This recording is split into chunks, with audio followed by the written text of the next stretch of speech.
Yes, webale munonga. Amazina ni Asimwe Esther, Returning Officer, Fort Portal City. Campaigns zitandikira nnyo mwebazo ebiro 10 kandi zaza kugenda omumisho mpaka ebiro 12 ekyokubanza January. Yes, hano ya Fort Portal zitandikira n'obusinge kandi tushaba tugume tusyo mpaka. So wagira campaign za zitandikira nnyo mwazunza kwayo omukukubanza.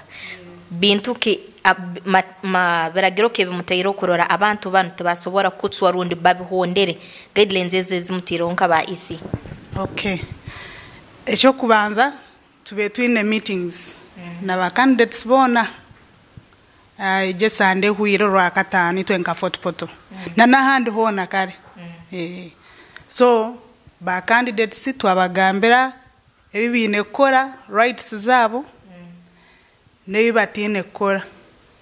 Ekyo kubanza kuza kunanka kuyaho posters za mugenzi wawe.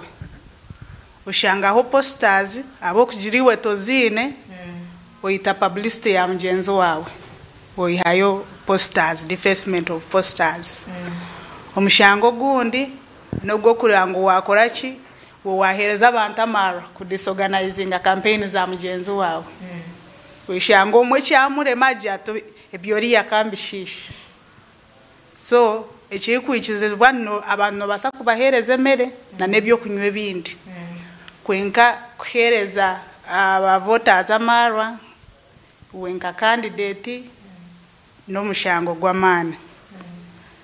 Omushango gundi ni bribery. Ninjirogo mushango nigwo gusinga kubera common. Oyishanga bamwe ne bakikora abwo butamanya. Kwenka twagezaho munonga kushomesa abantu. Nte wakakire ka campaign. Koko kuza kunanka korachi kukora promises ezitariyo. Otandika obajaneza kubombekera chachi, ninza kubakorechi, ninza korachi then obahereze sente. Eze sente already uri candidate witu tentuza kushitwara ngo wakorachi wabagorera.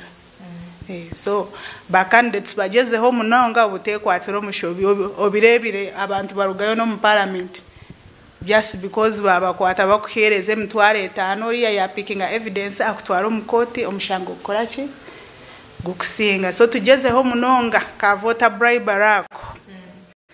Then insulting language okujumana. Weshango omwe we campaign yene yo kujuma mugenzi we mpaka last. So wota mugambire ho bulungi nebibibireke. So mushango nugwamani kushanga no korachi no gamba mugenzi wawe kubi ebiriyo na nebitariyo ebye bishuba weshanga omwe na agambira abagenzi benta oriya na mwani mumwenda akaruru mwakorachi yakande kya yakarugamu. So defamatory language kubiha kugambe bibi byona nemishango kunoyi.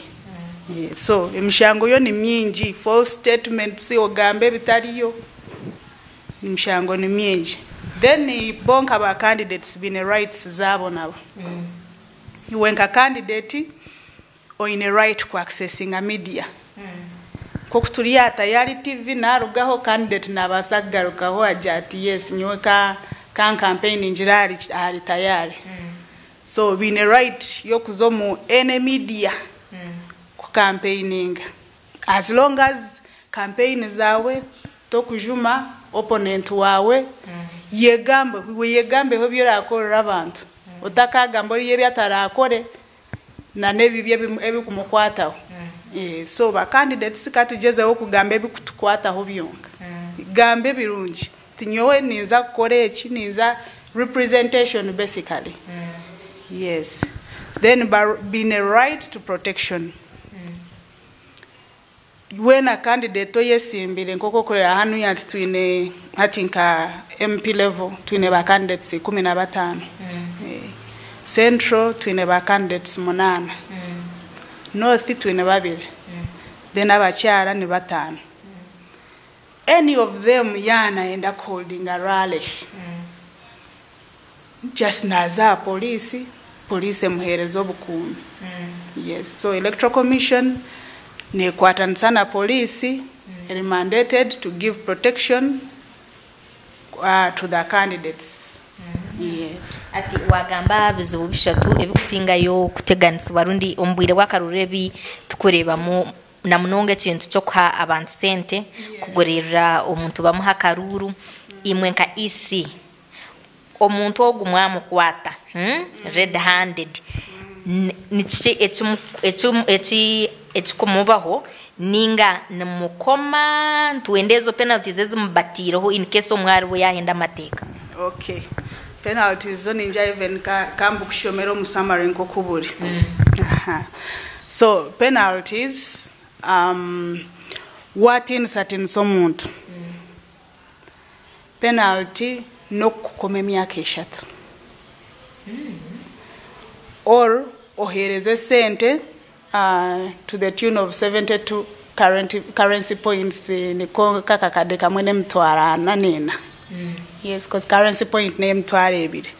So nabyona nebibayo tinibabasa kukoma kandi na sente okorechi ozishashure. Then wori omukozi wa government bakakwata anti oyesimbire but kandi government resources nizokukozesa korachi ku campaigning.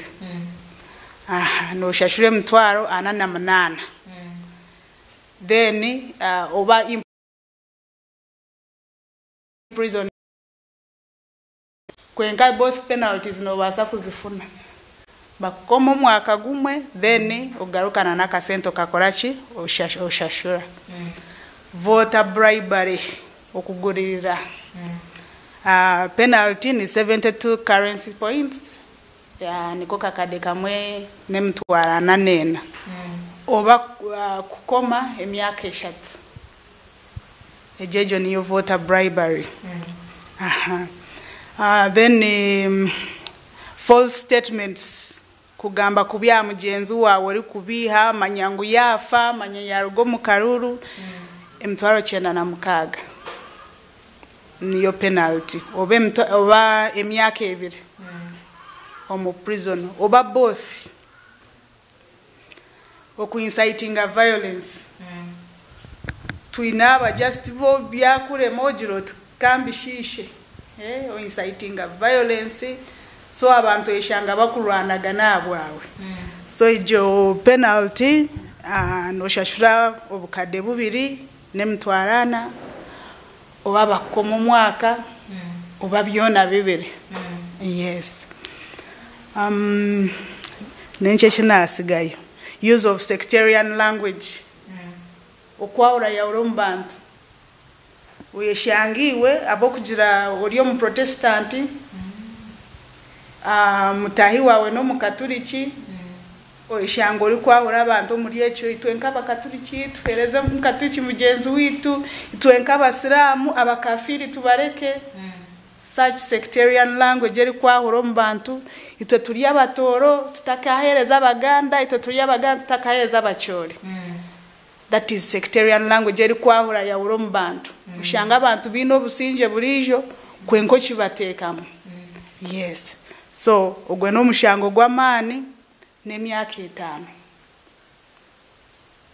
So bakomanga hati noza kweshango rukurugayo mukarura kandi. Yes. Kandi urugayo stilo takubasa kwesimba habwiteka.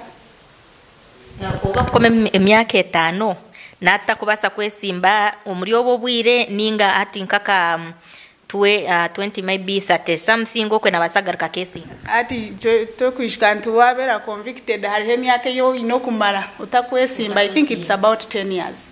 Yes, emyaka 10 utakwesimba. So it means na wagaruko mukaruru warugireyo hone iba komera stira no zagaruke emyaka etakagwireyo after your conviction utakubasa kwesimba. So bakome emyaka 5 either no shashuro bukade bubiri nemtwara no ba both bakoma kandi ogaruko korachi oshashura. So hari ebintu ebitukoro mubutamanya ofachi yakugamba but mtahi wawe yakwata with the evidence mishango mwajihura.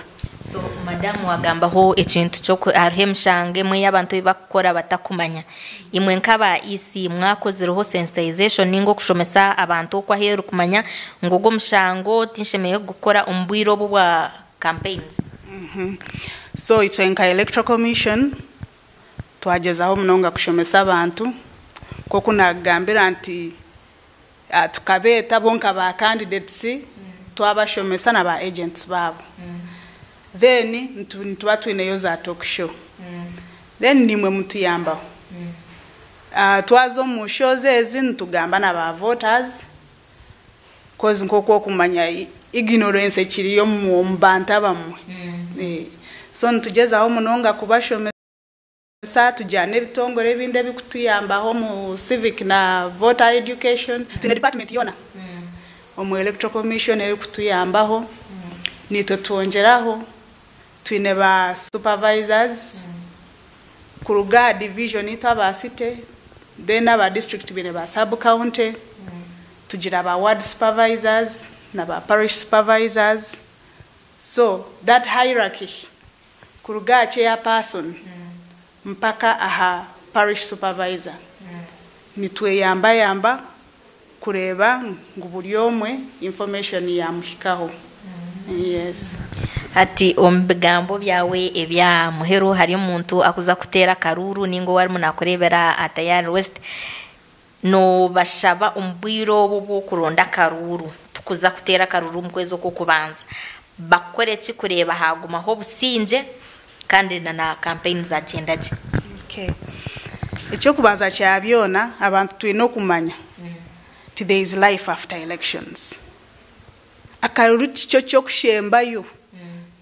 So twine kubera no businje kureba ngo ba candidates ba campaigninga nto twabahurikiza tukamanya utukwenda. So yija campaigninga mukashara mukumutera amabare muri yamanya muta omukwenda ora aba representing agent ko kumukwenda. So itwenka ba voters turikize ba candidates turikize offers zabo in terms of okutereza service delivery. Then come the polling dates ezitabagambira by the way. Come the polling dates tuze yotera karuru na ka secret ballot. It means nanta kwenda nyine kuna mamanya nkaza hariyo mbesini nkatikingo wunkwenda. So takasi bantu yomba n'abantu koza karuru na ka secret ballot. Nozayo notera karuru kawo otero muntu wo kwenda wo kumangu naza kuba representing aje omu service delivery ogaruko wawe no businje. Obusinje nicho kikuro muri agency. Yes. So polling dates I think kambu kushomere Hanoi. Ebero 15 January twina karuru ka president naba members of parliament bona. Eberabe na bibiri twine city level obachete district level. Eberabe na bibiri still January nza kubariro rakana naka president na members of parliament still nza kubariro rakana. Eberabe na mshanju still January nza kubariro rakabiri to between a division level over sub county level of elections. Then ebiro abirna mwenda still January to between special interest groups elections city over district level. Then akina guruka 19th ebiri 19 January tuzakuba twine special interest groups elections neho twine ba youth emnyeto then abakade then persons with disabilities abine hoborem at division level akarura kontuza kateze biro 19. Yes, I think ni byebyo akarura ko businje nuko tukwenda kandi webale muno Madam Esther Asimwe kandi owakora nko muntu akwebembera akaruru haburubuga runo rweto rwa football nabagambera haloho bimu habintu batayiro kurora omuntu wali mukusera karuru kwa heru otahenda amateka oborageza okatwaho hakimu ibiragiro ibatiro ibo balo kukwataho kandi na police nabo balo kutwara nuko emsango yawe okasobora kubanogisobora kandi numbwire buno nabagambira kana nasaba abantu abaliyo kwa heru nywena bakujja kwetaba mu karuru leka akaruru kabe ko businge kandi inywena mube basinguzi nyowe namberenda hano ndi Justin Nyakaisiki ni reportingira live from Fort Patrol leka tugaruke mwasamu nyine hamo na atuna pleasure mu studios za tayari.